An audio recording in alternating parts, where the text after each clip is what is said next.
ஆண்டவரும் இரட்சகருமாகிய இயேசு கிறிஸ்துவின் இனிய நாமத்தில் உங்கள் யாவருக்கும் அன்பின் வாழ்த்துக்களை தெரிவித்துக் கொள்கிறேன். அருமையான தேவ பிள்ளைகளே, இந்த பரிசுத்தமான ஓய்வு நாளில் புதிய நாள் புதிய நம்பிக்கை தின தியானத்தின் மூலமாக இவங்களை சந்திப்பில் நான் மிகுந்த மகிழ்ச்சி அடைகிறேன். அல்லேலூயா.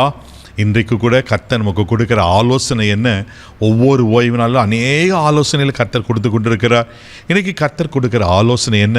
பிரசங்கின் புஸ்தகம் 2ஆம் அதிகாரம் 13வது வசனத்தை கூட நம்ம வாசிக்க கேட்போம். இருளை பார்க்கிலும் வெளிச்சம் எவ்வளவு உத்தமமோ அவ்வளவாய் மதீனத்தை பார்க்கிலும் ஞானம் உத்தமம் என்று கண்டே. பாருங்க, எவ்வளவு அழகா இங்க சாலமோன் ஞானி சொல்லுகிறார். இருளை பார்க்கிலும் வெளிச்சம் எவ்வளவு உத்தமமோ அவ்வளவாய் மதீனத்தை பார்க்கல ஞானம் உத்தமம் என்று கண்டேன். பெரிய ஞானி இவர் கண்டுபிடிச்சது ஒரு காரியம். ஆமென். ஞானம் எவ்வளவு முக்கியமானது என்று இங்கே ரொம்ப அதுக்கு ஒரு உதாரணத்தை சொல்கிறாரு. இருளை பார்க்கல வெளிச்சம் எவ்வளோ உத்தமம், வெளிச்சம் எவ்வளோ முக்கியம். அதனால தான் இந்த உலகம் உருவாக்கப்படுவதற்கு முன்பாக ஆண்டவர் சிருஷ்டிக்கும் போது வெறுமையும் இருளுமாய் ஒழுங்கின்மையாக இருந்த உலகத்தை ஆண்டவர் வெளிச்சம் உண்டாக கட்டப்படுதுன்னு சொன்னார். இருளையும் வெளிச்சத்தை வெவ்வேறாக பிரிச்சுட்டார். வெளிச்சம் உண்டானதான இருளான உலகத்தில் வெளிச்சத்தை கொடுத்தார் அல்லவா? தேவப்பிள்ளையில் நம்முடைய வாழ்க்கையில் கூட ஆண்டவர் அந்த இருளில் இராதபடிக்கு நம்ம வெளிச்சத்துக்கு கொண்டு வந்திருக்கிறார் அல்லவா?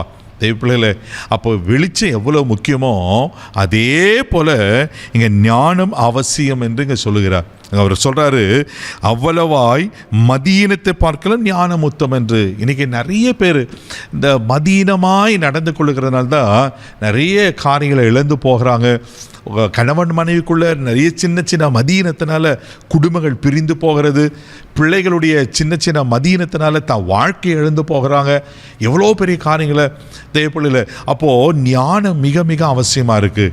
ஆண்டவர் சொல்கிறாரு, ஞானம் யார்? அவர் தானே ஞானம். தேவப்பிள்ளைகள் கொலோசியர் 2:3 வாசிப்பீங்கன்னா அங்கே அவருக்குள்ள ஞானம் அறிவு என்ற பொக்கிஷெல்லாம் அடங்கி இருக்கிறதா வேதம் அழகாக சொல்லப்பட்டிருக்கிறது நாம் பார்க்கிறோம். அப்போ அவர் தான் ஞானமானவர். அப்போ ஆண்டவரை நம்ம அண்டிக் கொள்ளும்போது, கர்த்தருக்குள்ளே நம்ம இருக்கும்போது அவர் நம்மளுக்கு ஞானமாக இருக்கிறார். இந்த ஞானத்தை குறித்து அநேக ஆலோசனைகள் நம்ம கொடுக்கிறது.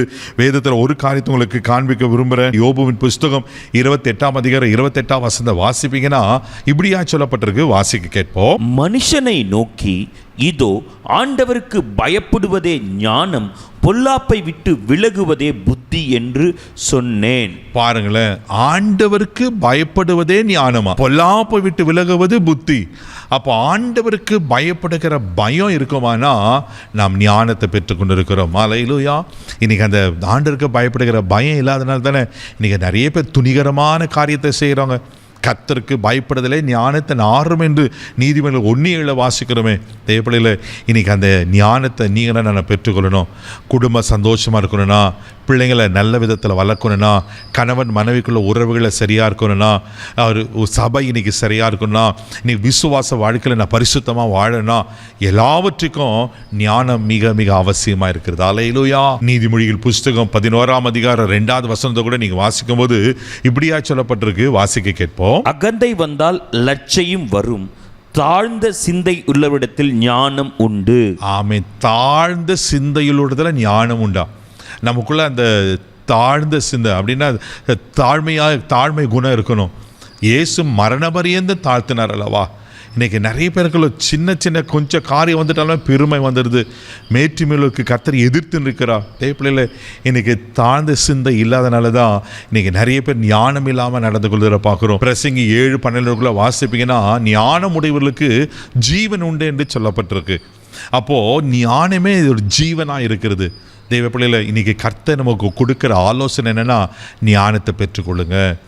அப்போ ஞானத்தை நான் பெற்றுக்கொள்ளலாம். கர்த்தருக்கு பயப்படுகிற பயம் அவசியம், தாழ்ந்து சிந்தை அவசியம். அப்போ நீ ஞானமாய் நடந்து கொள்ளும்போது தான் என் வாழ்க்கையில் ஆசீர்வாதம் இருக்கும், சமாதானம் இருக்கும். ஆமென். நான் ஒரு சாட்சியுள்ள வாழ்க்கையை வாழ முடியும்.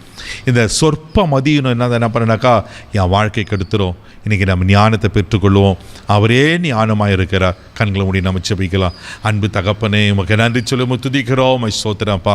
அவருக்குள்ள ஞானம் அறிவு என்று பொக்கிஷெல்லாம் அடங்கி இருக்குன்னு சொன்ன போல உங்கள் தேவ ஞானத்தால் எங்களை நிரப்புவீராக நாங்கள் ஜெபம் பண்ணப்பா. தாழ்ந்த சிந்தையை தாங்கப்பா. ஆண்டவரே, உமக்கு பயப்படுகிற பயத்தை தாங்கப்பா. உமக்கு நன்றி ஆண்டவரே. நாங்கள் எல்லாவற்றையும் ஞானமாய் நடந்து கொள்ள, ஞானமாய் வாழ உதவி செய்யும்படியாக ஜெபிக்கிறோம். இந்த நாள் முழுதும் கரம்பிடித்து நடத்தும், பாதுகாத்துக்கிறோம், கிருபை கொப்பு கொடுக்கிறோம். இயேசுவின் மேலே ஜெபக்கலும் பிதாவே, ஆமென். அவரே ஞானமானவர். தைரியமாக போங்க. God bless you.